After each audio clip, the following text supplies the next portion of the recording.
Ang mabuting balita ng Panginoon ayon kay San Lucas. Papuri sa iyo, Panginoon. Noong panahong iyon, umakyat si Jesus sa bundok upang manalangin. Isinama niya sina Pedro, Juan at Santiago. Samantalang siya'y nananalangin, nagbago ang anyo ng kanyang mukha. Nagniningning ang kanyang kasuotan na naging puting-puti.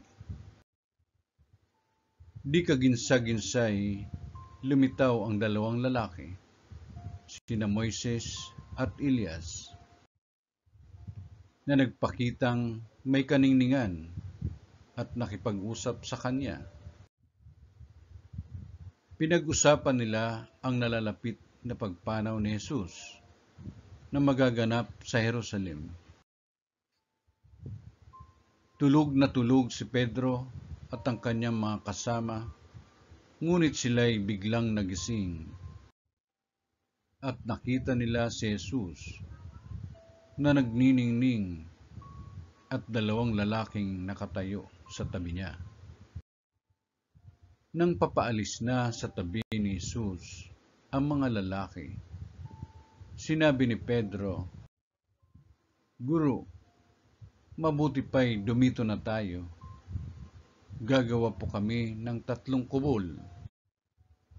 Isa sa inyo, isa kay Moises, at isa kay Elias." Ang totoo'y hindi niya nalalaman ang kanyang sinasabi. Nagsasalita pa siya nang matakpan sila ng isang ulap at sila'y natakot. At may isang tinig mula sa alapaap na nagsabi, "Ito ang aking anak, ang aking hinirang. Siya ang inyong pakinggan." Nang tumigil ang tinig, nakita nilang nag-iisa na si Jesus. At hindi muna sinabi ng mga alagad kanino man ang kanilang nakita. Ang mabuting balita ng Panginoon. Pinupuri ka namin, Panginoong Hesukristo.